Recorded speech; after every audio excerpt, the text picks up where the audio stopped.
sholatnya gitu ya. Masa dzakarahu falyatawaddo. Siapa yang menyentuh zakarnya maka dia harus berwudu lagi.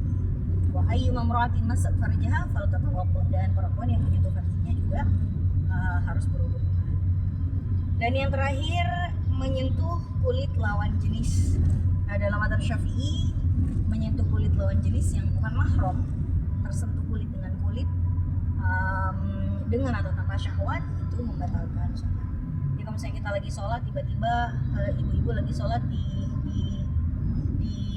dicubit pipinya gitu ya, mas suaminya gitu ya, ya sholatnya batal lah. Tapi kayaknya nggak ada yang seiseng itu lah Pak ya. Ini hanya contohnya saja. Baik, berikutnya. Intinya orang yang batal wudunya otomatis sholatnya menjadi batal. Tapi sholat batal belum tentu wudunya batal. Kenapa? Karena antara pembatal wudu dan pembatal sholat itu tidak selalu sama. Yang batalin wudu otomatis batalin sholat. Tapi batalin sholat tidak harus batal wudu. Sama seperti berbicara, makan, minum itu batalin sholat tapi tidak batalkan wudu.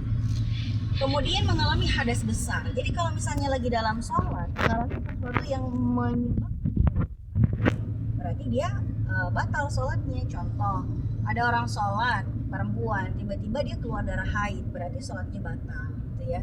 Ada orang sholat tiba-tiba darah nifasnya yang dikirain nifasnya udah selesai gitu kan, tiba-tiba malah keluar lagi darah nifasnya, lanjut lagi gitu. Nah, ini juga bisa membatalkan sholat. Baik, berikutnya, terbuka aurat dengan sengaja. Jadi di antara syarat sahnya sholat itu kan harus menutup aurat. Auratnya laki-laki kan hanya dari pusar sampai lutut aja. Jadi kalau misalnya terbuka dengan sengaja berarti batal. Kadang-kadang ada pemuda-pemuda yang sholat Pak, itu pakai kaosnya itu ngepas gitu, yang slim fit. Terus celananya itu celana kaos. Begitu dia sujud, kaosnya itu turun, dan celana kaosnya itu turun, sehingga bagian punggung, bagian bawah punggungnya itu yang lurus dengan bawahnya pusar itu terbuka.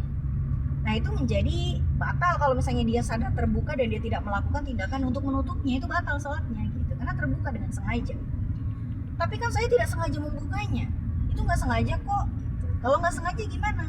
Kalau tidak sengaja dan langsung dilakukan upaya menutup, maka tidak batal sholat.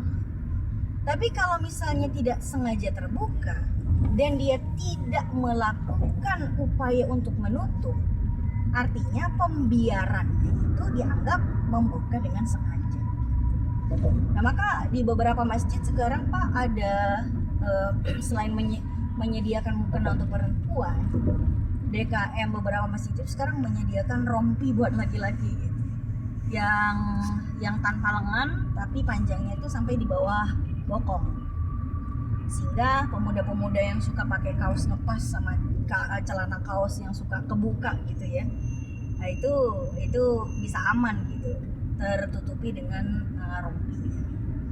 Kalau perempuan, batasan auratnya yang tidak boleh terbuka di dalam sholat itu adalah illal wajha wal kafain. Kan yang harus tertutup semuanya seluruh tubuh, illal wajha wal kafain. Nah, ini kadang-kadang ada salah paham nih Pak.